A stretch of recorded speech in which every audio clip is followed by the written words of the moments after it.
Muito bom, galera, muito bom, muito bom, muito bem. Vamos orar para esse tempo de palavra. Pai, em nome de Jesus, nós realmente nos colocamos, nós nos disponibilizamos hoje para a sua palavra. Pai, nós queremos declarar que a tua palavra, que é lâmpada para os nossos pés, é tudo que nós precisamos, Senhor. Obrigado, Jesus, obrigado porque nós podemos acessar a sua palavra, obrigado porque nós podemos nos alimentar da sua palavra, e sim, a sua palavra nos alimenta, a sua palavra nos sustenta, a sua palavra nos traz direção. Pai, em nome de Jesus, nós te louvamos, Deus, e te declaramos através da sua palavra, Pai, em nome de Jesus, amém. Amém. Então, galera, é isso. Nós estamos na semana pré-Páscoa, nos preparando aí essa reta final, nos preparando. Quinta-feira já vamos com tudo. E eu queria falar de um tema que tem a ver com essa preparação para o Páscoa. Mas também eu peguei e resgatei aqui a minha raiz católica. Eu descobri que tem gente aqui da Rede Jovem que não sabe disso, né? Que eu tenho uma raiz católica, eu era católico. De fato, eu era coroinha na igreja católica. Eu tenho decorado a missa na minha cabeça. Então, tenho isso aqui. Resgatei minha raiz católica porque amanhã é celebrado o que é chamado, igrejas mais tradicionais também celebram, igrejas protestantes mais tradicionais também celebram, o que é chamado o Domingo de Ramos, que é exatamente para lembrar da entrada triunfal de Jesus em Jerusalém. Eu misturei Jesus com Jerusalém, virou Jesus. Então, a entrada triunfal de Jesus em Jerusalém. E hoje eu trouxe então uma mensagem que conecta a nossa preparação para o Páscoa com esse final de semana de Domingo de Ramos. E quero falar sobre isso, ramos ou espinhos. E você já vai entender um pouco mais por quê. Abre comigo a sua Bíblia aí em Mateus capítulo 21, Mateus capítulo 21, abre aí a sua Bíblia, e galera, a gente vai para o Páscoa, a gente vai lá para o Castelinho. Se você nunca foi, tem muita gente que nunca foi, sinal de celular em geral não pega, uma operadora ou outra, um aparelho Jedi ou outro conseguem pegar sinal, mas em geral não vai ter sinal de celular. Então, eu quero ver todo mundo na Páscoa com a sua Bíblia, a Bíblia de papel na sua mão, ok? Para você não ficar lá de retardatário no culto na hora da palavra. Mateus 21, a gente vai ler a partir do versículo 1, que fala o seguinte: quando se aproximaram de Jerusalém e chegaram a Betfagé, ao Monte das Oliveiras, Jesus enviou 2 discípulos, dizendo-lhes: vão ao povoado que está diante de vocês. Logo encontrarão uma jumenta amarrada com um jumentinho ao lado. Desamarrem-nos e tragam-nos para mim. Se alguém lhes perguntar algo, digam-lhe que o Senhor precisa deles e logo os enviará de volta. Isso aconteceu para que se cumprisse o que fora dito pelo profeta: digam à cidade de Sião, eis que o seu rei vem a você, humilde e montado num jumento, num jumentinho, cria da jumenta. Os discípulos foram e fizeram o que Jesus tinha ordenado. Trouxeram a jumenta e o jumentinho, colocaram sobre eles os seus mantos e sobre estes Jesus montou. Uma grande multidão estendeu seus mantos pelo caminho, outros cortavam ramos de árvores e os espalhavam pelo caminho. A multidão que ia diante dele e os que o seguiam gritavam: Hosana ao filho de Davi, bendito é o que vem em nome do Senhor. Hosana nas alturas. Quando Jesus entrou, perguntavam: quem é este? A multidão respondia: este é Jesus, o profeta de Nazaré, da Galileia. Essa noite nós vamos aprender um pouco mais com essa passagem e vamos buscar ser ministrados por ela. E eu quero começar falando sobre um ponto muito importante: a contradição. A contradição que essa passagem adiante nos revela. De fato, a primeira coisa que mais me salta aos olhos não é nem algo que nós vemos aqui na passagem que acabamos de ler, mas sim o fato de que no final daquela mesma semana, aquela mesma multidão, aquelas mesmas pessoas estariam crucificando Jesus. Aquelas mesmas pessoas estariam se reunindo ao redor do mesmo homem, estariam gritando em uníssono mais uma vez, mas agora, ao invés de gritarem Hosana, gritariam crucificam-no. Agora, ao invés de estar colocando diante dele ramos como honra, estariam colocando na cabeça dele espinhos na sua cabeça. E o que faz essas mesmas pessoas, num passo de 6 dias, terem uma mudança tão brusca de comportamento? O que fez, se era o mesmo Jesus, o mesmo homem que estava ali, na mesma cidade, no mesmo contexto, o que fez essas pessoas passarem de uma postura para outra, de uma forma tão rápida e tão drástica?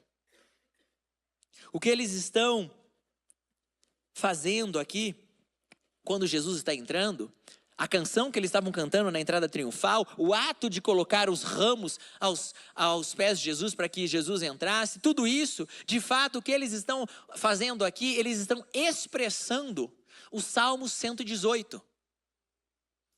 Não é algo assim que eles estão fazendo ao acaso, de forma sortida. O Salmo 118 é um salmo que é escrito e cantado sobre o grande Salvador, o Salvador que o Senhor enviaria. É um salmo que fala de salvação, um salmo que fala de libertação. E quando a gente vê ali, a partir do versículo 24 do Salmo 118, preste atenção, diz o seguinte: este é o dia que o Senhor agiu, alegremo-nos e exultemos neste dia. Salva-nos, Hosana, Hosana é salva-nos. Salva-nos, ou Hosana, Senhor, nós imploramos. Faze-nos prosperar, Senhor, nós suplicamos. Bendito é o que vem em nome do Senhor. Da casa do Senhor nós o abençoamos. O Senhor é Deus, fez resplandecer sobre nós a sua luz. Juntem-se ao cortejo festivo, levando ramos até as pontas do altar. Então, o que está acontecendo aqui no domingo de Ramos, o que está acontecendo aqui na entrada triunfal de Jesus, é que os judeus estão agora sim identificando Jesus como o seu Salvador. E agora começam a cantar o hino do Salmo 18, o hino do Salvador para Jesus, e expressar o hino do Salvador para Jesus. De fato, a gente viu ali que a história começa que Jesus estava se aproximando de Betfagé, é um pequeno vilarejo do lado de Betânia. O vilarejo de Betânia, onde moravam ali Maria, Marta e Lázaro. Jesus havia há pouco tempo ressuscitado Lázaro dentre os mortos.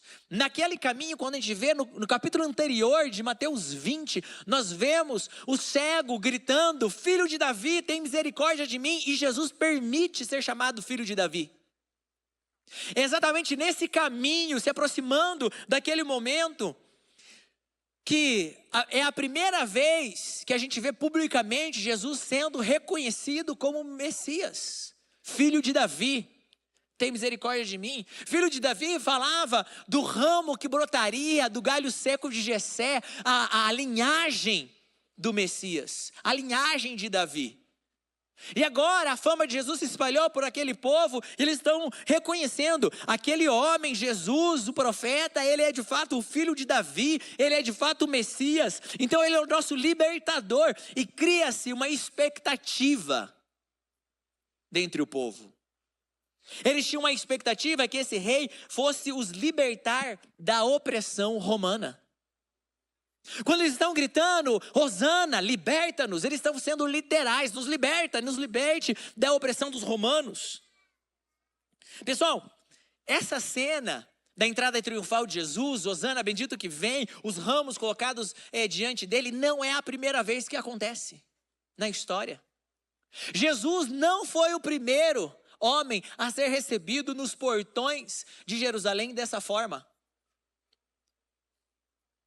Cerca de 200 anos antes, Simão, o Macabeu, e aqui eu estou resgatando minha raiz católica mais uma vez, porque na Bíblia Católica, existem entre alguns livros apócrifos que não estão na nossa Bíblia protestante, 2 deles são 1ª e 2ª Macabeus.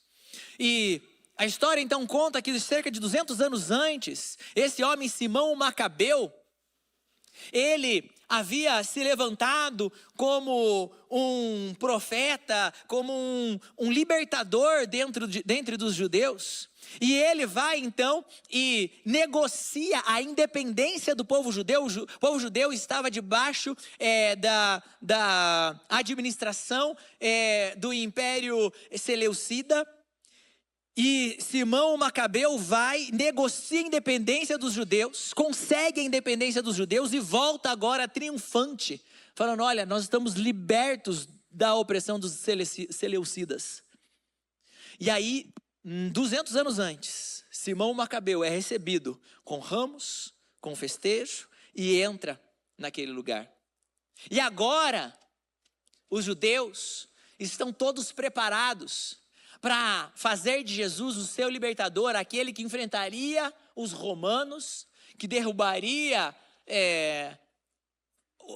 aqueles governantes que estavam oprimindo eles com impostos e com uma cultura estrangeira, e estão colocando toda a sua expectativa nesse lugar. Porém, o que acontece? Nos dias que sucedem, na verdade, nos próximas horas, Jesus começa a frustrar o plano dos judeus. Jesus começa a mostrar que de fato ele não estava ali para libertá-lo dos romanos. A gente vê Jesus, a primeira coisa que Jesus faz ao entrar na cidade de Jerusalém, não foi enfrentar um centurião romano, não foi pregar sobre pegar em armas e enfrentar aqueles que estavam os oprimindo.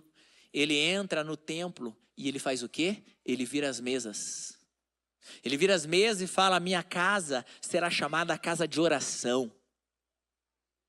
Ele começa a demonstrar então que ele tinha uma libertação muito mais profunda para fazer nos judeus, porque ele poderia até libertar os judeus da opressão dos romanos, mas invariavelmente outro povo viria em algum momento da história e os governaria novamente, porque eles já foram 200 anos antes independentes dos seleucidas e agora estão ali dependentes dos romanos. Jesus tinha uma libertação mais profunda para fazer na vida deles, porém eles não tinham a revelação daquilo que Jesus estava fazendo. Um povo que estava clamando por um Salvador, mas um Salvador de acordo com as suas próprias expectativas. E aqui eu quero começar a falar conosco. Já temos o contexto histórico, podemos falar um pouco das nossas vidas. Porque quantas e quantas vezes nós clamamos por Jesus, nós clamamos pelo nosso Salvador, nós clamamos pelo nosso provedor, nós clamamos por um Deus, mas o fazemos de acordo com as nossas próprias expectativas. O povo que colocou os ramos no caminho e bradou Hosana é o mesmo que colocou espinhos na sua cabeça e gritou: crucifica-o.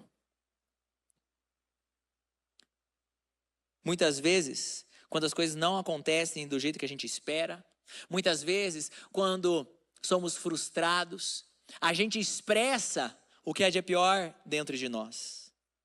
Veja, gente, não era apenas o povo que tinha essa expectativa, os próprios discípulos. O que está falando aqui é que não é apenas as pessoas de fora da igreja que vão ter essas reações. Porque quando a gente vai para Lucas 24, 21, e Jesus está, depois de ressuscitar, andando ao lado dos discípulos no caminho de Emaús, eles falam o seguinte, os discípulos falam: nós esperávamos que fosse ele quem redimiria Israel. Jesus morreu, ressuscitou, a obra da cruz está completa, ele redimiu todos os pecadores e eles não conseguiam enxergar essa redenção porque ainda estavam com a expectativa de uma redenção natural. Existe um evangelho sendo pregado hoje, um evangelho de provisões naturais. Existe um evangelho sendo pregado hoje, um evangelho de bens. Um evangelho onde eu vou para Jesus a troco de conquistar coisas. Um evangelho onde eu vou para Jesus para triunfar. Um evangelho onde eu vou para Jesus para que eu me sinta muito motivado. Um evangelho para que tudo aquilo que eu veja, tudo aquilo que eu toque, eu conquistarei. Esse não é o evangelho da cruz. E aqueles que apoiam sua fé nessas expectativas estarão frustrados, assim como o povo se frustrou. Serão pessoas que hoje estão colocando ramos e gritando hosana, mas a partir da hora que não conquistarem, não ganharem, as portas se fecharem, os dias maus chegarem, serão os mesmos que estarão colocando espinhos e gritando: crucificam. Será que eu tenho uma fé baseada na palavra o suficiente para permanecer adorando ao Senhor, mesmo quando tudo der errado? Mesmo quando nada acontecer da forma que eu planejei? Amados, eu não posso chegar a Cristo a fim de simplesmente receber aquilo que eu quero receber. Eu não posso declarar Jesus apenas para que tudo aconteça da forma que eu sonhei. Quando Jesus não faz o que eu quero, eu descubro se ele é meu rei ou meu refém. Porque muitas vezes o que eu quero é um refém, alguém que eu tenho do meu lado para eu pedir um resgate. Deus, faz a minha vontade, me entrega aquilo que eu estou pedindo, me dá aquele desejo do meu coração. Irmãos, como eu reajo quando eu sou frustrado? Eu orei para dar certo com aquela pessoa, eu me mantive em pureza, eu esperei, eu fiz tudo certo, mesmo assim o namoro terminou. Como Deus permitiu isso? Se Ele não cuida nem da minha vida amorosa, então não vou mais confiar nele com tanto zelo. Se Ele não me impediu de ter uma desilusão no meu coração, sabe o que eu vou fazer? Eu vou para fora, eu vou pegar gente lá fora mesmo. Cantava hosana e agora coloco espinhos na sua cabeça. Me esforcei para servir, me dediquei, mas ninguém me valorizou. O outro é quem foi chamado e não eu. Talvez Deus não se importe tanto com o meu chamado como eu pensava. E de repente, aquele chamado que era uma convicção agora, já não é mais. Participei do jejum, fui para o acampasco, levantei as mãos, chorei, mas a minha vida continuou igual depois do feriado. A emoção passou e nada mudou. Será que isso tudo era só um momento bonito? Achei que se eu fosse firme na fé, os meus pais se converteriam, o meu lar mudaria, mas nada mudou, às vezes até parece que piorou. Se Deus não mudou a minha casa, então não vale a pena seguir com tanta seriedade. Amados, muitos jovens não negam Jesus com as suas palavras, mas muitos jovens negam a Jesus com a frieza do seu coração, diante das adversidades. Muitos jovens negam a Jesus quando contrariados, se afastam, quando frustrados, desistem, quando as coisas não acontecem de acordo com o seu próprio plano, eles abrem mão. Mas em nome de Jesus eu creio que o Senhor quer nos levantar como homens e mulheres que têm uma fé fortalecida na palavra. Eu creio que o Senhor está aqui para declarar em nome de Jesus. O Espírito Santo vai declarar dentro de você: você, jovem, é forte. A palavra de Deus habita em você e você já venceu o maligno. É isso. A minha fé será baseada no quê? Na palavra. Ele é a palavra, não naquilo que eu posso ganhar, conquistar, ou se acontece do meu jeito ou de outro. Amém? Ok. O que mais podemos aprender nessa entrada triunfal tão interessante? O confronto. Um rei que exige o seu trono. Amados, Jesus, ele escolheu a entrada triunfal. A entrada triunfal não foi uma escolha do povo que fez tudo aquilo. A entrada triunfal foi uma escolha de Jesus. Quando chegou a sua hora, eu preguei no culto de domingo, no começo do ano, sobre o primeiro milagre de Jesus, lá em Caná da Galileia, quando ele transforma a água em vinho, e aí Maria, sua mãe, vem para ele, falando que acabou o vinho, ele fala, mulher, não é chegada ainda a minha hora. E as pessoas pensam, não era a hora. Jesus está falando que ainda não era a hora dele fazer os seus milagres. Não se tratava sobre isso. Porque se não fosse a hora de Jesus fazer milagre, ele não teria feito o milagre logo em seguida. Porque Jesus não se move de acordo com a necessidade, ele se move só de acordo com o propósito. Mas de fato, Jesus estava falando da sua hora, a sua hora da obra da cruz.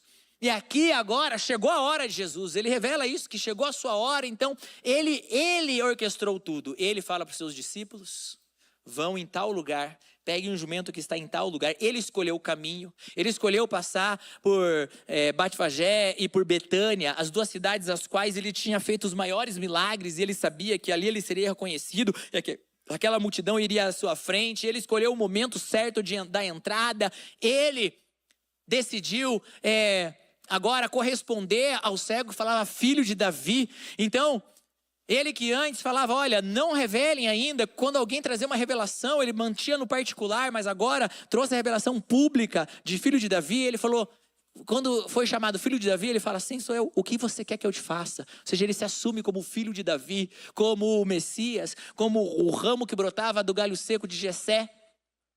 Jesus, naquele momento, ele está se estabelecendo, sim, eu sou o rei de Israel. Ele está entrando, declarando o seu lugar, tomando o seu trono. E eu e você precisamos entender que essas duas opções aqui, ramos ou espinhos, é o que Jesus exige de nós. Jesus, ao fazer tudo isso, ele sabia que ou seria adorado como rei, ou odiado e morto. Não tinha meio termo. E amados, é isso que o evangelho verdadeiro proporciona. Presta atenção aqui, jovem. Cada dia mais, nós estamos entrando nos últimos dias, nos últimos tempos. Eu creio que nós já estamos nos últimos dias dos últimos tempos. E cada vez mais, eu e você, nós precisamos nos posicionar, porque não haverá meio termo. Ou eu tenho ramos para coroar Jesus, ou eu sou contra ele e colocarei espinhos na sua cabeça. A sociedade que era meio no meio do caminho, não ligava, estava meio, deixa os crentes no cantinho deles, começou a se posicionar. O mundo tem se posicionado. Eles querem crucificar Jesus. Eles têm jogado suas pedras, eles têm colocado dos seus espinhos. A pergunta que eu quero te fazer hoje é, e você tem se posicionado? Você tem coroado Jesus da forma que ele merece? Você tem declarado que ele é seu Senhor e seu Salvador? Coroe-o ou crucifique-o, não tem meio termo. Conheço suas obras, sei que você não é frio nem quente. Melhor seria que fosse frio ou quente. Assim, porque você é morno, nem frio nem quente, estou a ponto de vomitá-lo da minha boca. Coroe-o ou crucifique-o, não tem meio termo. Se eu confesso Jesus como meu Salvador, eu também confesso ele como meu Senhor. E se assim eu faço, eu preciso receber a verdade do evangelho por inteiro. Rede jovem, o evangelho de Cristo, ele é claro. Aquele que quer vir após mim, negue-se a si mesmo, tome a sua cruz e siga-me. Aquele que quer viver esse reino, convém que morra e nasça de novo.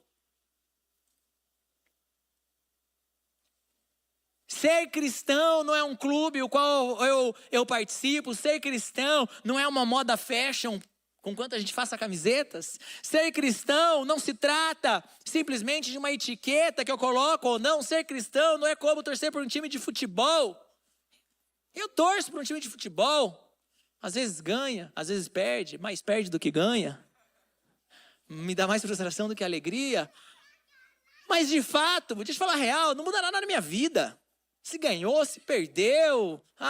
Ganhou, eu tiro o sarro dos coxa branca. Perdeu, eu finjo que não ligo para futebol. Essa é a minha tática, vocês sabem disso. O Atlético ganha, eu fico insuportável. Se ganhar do Coxa, então, coitado dos amigos Coxa. Fico insuportável. Se o Coxa ganha do Atlético, um Coxa Branca vem me zoar, sabe o que eu faço? Ah, cara, você liga para essas coisas terrenas? Eu quero saber de Jesus. Tô nem aí para as coisas, essa é a minha tática, eu faço isso. Por quê? Porque de fato não muda nada. O problema é o seguinte, com Jesus não é assim. Com Jesus não existe meio termo. Mateus 13, versículo 44, o reino dos céus é como um tesouro escondido num campo. Certo homem, tendo-o encontrado, escondeu-o de novo e então, cheio de alegria, foi, vendeu tudo o que tinha e comprou aquele campo. O evangelho não é um convite para incluir Jesus no seu plano de vida, mas para morrer e viver o plano dele. Viver com Cristo, entregar minha vida para Ele, não se trata de eu simplesmente colocar ali uma nova categoria no meu dia a dia. Ah, tem Jesus aqui, a minha vida é normal. Não! Amados, se converter significa que agora Ele é o meu Senhor. Não existe mais nenhum departamento da minha vida. Portanto, eu tenho uma palavra de exortação. Examine seu coração hoje. Examine a sua vida. Você é quente? Você é frio? Ou você é morno? Se tem algum jovem aqui ainda vivendo em mornidão, eu quero declarar em nome de Jesus que o Espírito Santo possa tocar no seu interior. E hoje você possa tomar uma decisão para Cristo, falando, eu me nego a andar dessa forma no meio do caminho. Eu me nego a viver de forma morna. Eu me nego a ser um simpatizante de Jesus. Amado, Jesus não precisa de simpatizante. Jesus precisa de discípulos. Deus não quer conhecidos. Deus quer filhos. Jesus, ao longo de todos os evangelhos, a gente vê Jesus se tratando e falando e se comunicando com dois tipos de pessoas, os seus discípulos e os seus inimigos. Não existiam os simpatizantes, Jesus não veio para fazer simpatizantes, clubinho, Ele não precisa disso. E nos dias que nós vivemos, exige de nós decisões verdadeiras, genuínas. Não se trata do pastor Tiago, da Rede Jovem, da comunidade cristã de Curitiba. Se trata de uma decisão de coração. Eu sou um cristão e agora toda a minha vida pertence a Jesus. Ou é quente ou é frio. Se você está frio, que o Espírito Santo esquente você e você toma uma decisão por Jesus hoje. Mas sinceramente respeito mais o frio do que o morno. Respeito mais aquele que fala... Eu não quero, não consigo agora, não posso. Eu vou dar um testemunho que vai culminar num momento bem legal aqui hoje. Havia um adolescente aqui na nossa igreja, que em vários momentos ele veio aqui na igreja, eu tinha conversa com ele, e teve momentos que ele falava, eu não quero isso aqui, eu estou de boa aqui onde eu estou, eu não consigo, eu estou vivendo isso aqui. Nunca me enganava. Não me dava um papinho, não me jogava mentira. Quando eu falava com ele falava, isso aqui eu não quero, isso aqui eu faço, isso aqui não. Isso aqui sempre foi bem real. Papo reto. Em alguns momentos, talvez, o fato de momentos que ele esteve frio, talvez você até ficou irritado com essa pessoa. Mas em um certo momento da vida dele, ele... causado pelo Espírito Santo, ele falou, não, agora eu quero. A postura dele toda mudou. Eu começar a ver ele sair lá do fundo de onde ele sentava, eu comecei a sentar aqui no meio, aqui na frente, eu comecei a perceber ele conectado nas palavras de jovem, vindo para o apelo, na célula dele começou a corresponder, se conectou com ministérios, começou a buscar mais a Jesus, começou a querer acertar coisas na sua conduta, ficou quente. E hoje eu tenho a honra e a alegria de orar por esse cara, porque ele vai para uma missão, para passar alguns meses de missionário na Tailândia. Gostaria de convidar o Arthur aqui para a gente orar por ele. Né, Arthur? O Arthur, ele está fazendo ETED da Jocum. Eu me lembro até hoje, um dia, numa conversa com a Juscelia, a mãe dele, e a gente, sei lá, resolvendo algum BO que tinha dado o Arthur. E ela falando isso aqui, eu falei, Juscelia, eu não tenho dúvida nenhuma. O Arthur, ele vai ser um obreiro, lembra? O Arthur vai ser um obreiro, ele vai servir e tudo mais. Quando ele decidir, assim, ele tem esse negócio. E ele tá aqui, ó, vai ser um obreiro do outro lado do mundo, inclusive. Então a gente vai orar agora, abençoar o Arthur. Tem acompanhado ele, a gente tem conversado. Esses dias a gente passou um tempo aqui tomando café juntos, conversando. Ele tem contado o que Deus tem feito na vida dele. E sem dúvida é algo genuíno que Deus tem feito na vida do Arthur. E hoje a gente vai orar por ele, abençoar a vida dele. E o Arthur vai ser uma bênção lá. Para todos os tailandeses que você tocar, para os missionários que você vai apoiar, a obra que você tem a fazer. Ele tem tarefas claras, objetivos que ele quer cumprir lá e que estão dando de incumbência para ele. E em nome de Jesus, você vai ver a mão de Deus te sustentando lá. Muitas vezes não vai ser fácil, mas o Senhor vai te sustentar no nome de Jesus. Amém? Você tem bênçãos para a vida do Arthur? Estenda suas mãos aqui, vamos abençoar a vida dele. Pai, muito obrigado, Jesus. Quero te agradecer pelo sim que o Arthur tem dito, Deus. A ti, ao teu chamado, ao teu propósito. Obrigado, Deus, porque o Arthur está vivendo o teu propósito para a vida dele, Senhor. Obrigado, Deus, porque ele está tendo esse privilégio de levar a tua palavra, Senhor. Pai, em nome de Jesus, nós abençoamos o Arthur hoje, Senhor. Nós declaramos a sua graça sobre a vida dele e realmente, Deus, pedimos, Deus, coopera, Deus, para que tudo ocorra para o bem, Deus, dele, daquela obra que ele está apoiando lá na Tailândia, Pai, em nome de Jesus. Amém. Quer falar um pouquinho, rapidinho, lá da parada da tradução da Bíblia, dos missionários? Fala rapidinho aí. Tudo bem? Boa noite, rapaziada. O nosso projeto, um dos principais projetos que a gente está indo para a Tailândia, é para a tradução da Bíblia. A gente faz a tradução oral e a tradução da Bíblia. E de uns tempos para cá, a gente demorava 30 anos para traduzir uma Bíblia, para qualquer povo. E a gente demorou 6 anos para traduzir a última Bíblia. E hoje, com uma inteligência artificial, a gente está prevendo de demorar 9 meses. E a gente precisa alimentar esse banco de dados. Então, a gente tem 5 equipes, as 5 equipes pioneiras da OMT e da OBT, que é o Oral Bible Translation e Oral Mother Stog, alguma coisa assim. Se meu inglês estiver errado, perdão. Mas a gente tem 5 equipes indo captar 25 horas de áudio para mandar para esse banco de dados. Então, é um grande desafio, porque a gente fez alguns testes e 10 minutos são 200 separações de áudio. E demoram cerca de 4 horas. Então, em 10 minutos são 4 horas. Então, é um grande desafio que a gente tem aí, mas Deus ajuda. Amém. Amém. É isso aí, cara. Então orem pelo Arthur, para ele escolher aquelas pessoas certas. Ele vai nessa missão que é para ajudar a traduzir a Bíblia nesses dialetos que a Bíblia ainda não foi traduzida. Então precisa ter encontros divinos com as pessoas certas, que abram o seu coração, que se disponham a traduzir um texto a qual elas ainda não acreditam. Então, mas eu creio que Deus vai à sua frente, Arthur, vai ajudar você e toda a equipe. Então, amados, eu e você não podemos jamais querer separar aspectos de quem é Jesus. E é isso que estava acontecendo em Jerusalém naquele domingo. Eles queriam o Jesus libertador político, mas não queriam o Jesus reformador espiritual. Eles não queriam aquele que ia apontar para eles e falar o que eles precisavam mudar. E nós não tem como fazer isso. Eu sou o Thiago Borges.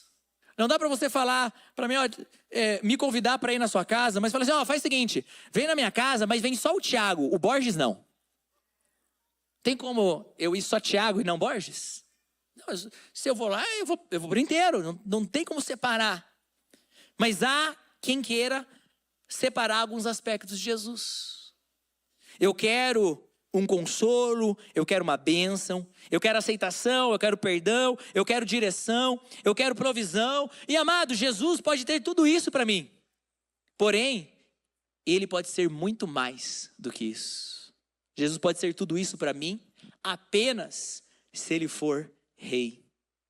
Um Jesus que consola sem confrontar, que aceita sem transformar, que perdoa sem governar, não é o Jesus das Escrituras. Ou Jesus é rei, ou ele não é nada na minha vida. Ou ele merece os ramos, ou que logo coloque coroa de espinhos na sua cabeça. Jesus, Ele quer que eu e você abramos o espaço do trono e permitamos que Ele seja rei. Rei, mesmo que seja para contradizer as minhas vontades. Rei, mesmo que seja para entrar em espaços que até agora eu não deixei Ele entrar. E amados, eu e você, muitas vezes a gente é especialista em deixar Jesus apenas em algumas áreas e aspectos do nosso coração. Eu posso ser um ótimo obreiro da casa de Deus, eu posso ser crente há muitos anos, eu posso liderar uma célula, ainda assim ter espaços dentro de mim que eu não permito Jesus entrar, ainda assim ter alguns aspectos que eu não permito Jesus reinar. Ainda assim, muitas vezes, Ele não é o Senhor por inteiro, mas em nome de Jesus. Onde está a geração que essa noite quer se render ao senhorio de Jesus? Levanta suas mãos comigo, levanta suas mãos e diga assim: Senhor Jesus, hoje eu te declaro como rei. Entra e senta no trono, no nome de Jesus. E por fim, amados, esse texto fala de uma coroação, mas uma coroação diferente. A coroação de um servo que merece sua coroa. Jesus, ele vem num jumentinho. Quem cavalgava um jumento? Quem cavalga um jumento? Jumentos não são escolhas de reis, de libertadores. Jumentos existiam para carregar os servos. Zacarias 9:9, que é a profecia cumprida aqui em Mateus 21, fala: eis que o teu rei vem, justo e salvador, humilde e montado num jumento. Jesus, ele não precisava provar que ele era rei.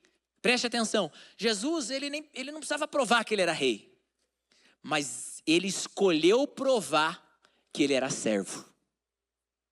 Ele escolheu o animal o qual ele cavalgaria. Ele escolheu a forma que ele entraria. Ele escolheu as coisas loucas desse mundo para confundir os sábios. Ele escolheu deixar clara a sua mensagem. Vocês gostariam que eu entrasse como o Simão Macabeu entrou 200 anos antes, num cavalo e uma espada? Vocês gostariam que eu fosse como Alexandre o Grande, que cerca de 350 anos entrou por toda aquela região, cavalgando com seu grande exército, conquistando as cidades e colocando o seu nome nelas? As Alexandrias eram construídas e aquele povo foi sendo tomado por essa cultura e estavam agora tentando pela própria força do seu braço criar um novo rei que entraria de forma triunfante e ocuparia esse espaço. Mas Jesus escolhe o jumento para falar: eu sou o servo.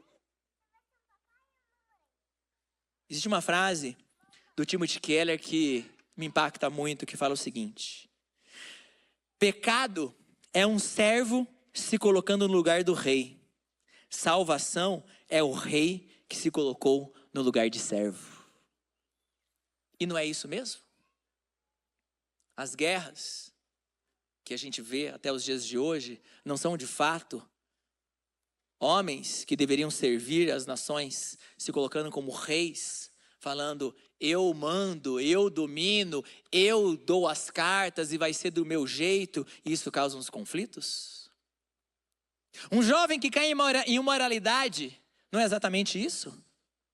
Falando: eu vou me prover de todo desejo o qual eu acho que eu mereço. Eu vou me dar a satisfação própria a qual eu acho que eu devo receber, ao invés de permitir que o seu corpo sirva ao rei real como o templo do Espírito Santo. Mas já o verdadeiro servo, ele contradiz os nossos conceitos. Ele exige o trono real das nossas vidas, para que possa nos trazer a verdadeira libertação.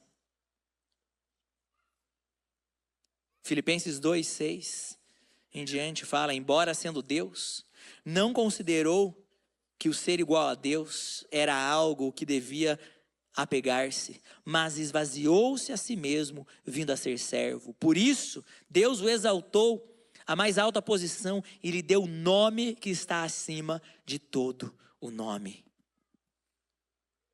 E amados, Jesus, aquele que veio para nos servir, aquele que era digno de toda a realeza, ele se colocou como aquele que lavava os pés dos seus discípulos. Ele se colocou como aquele que era o último.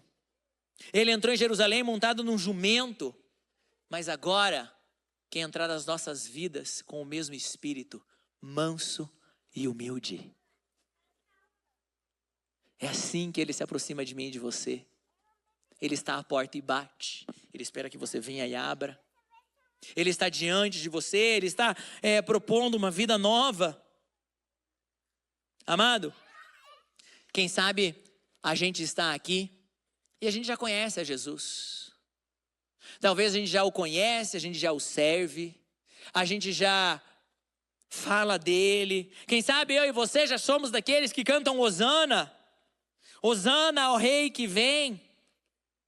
Talvez nós somos daqueles que já estão inscritos no acampamento. Somos daqueles que passamos a madrugada toda na vigília.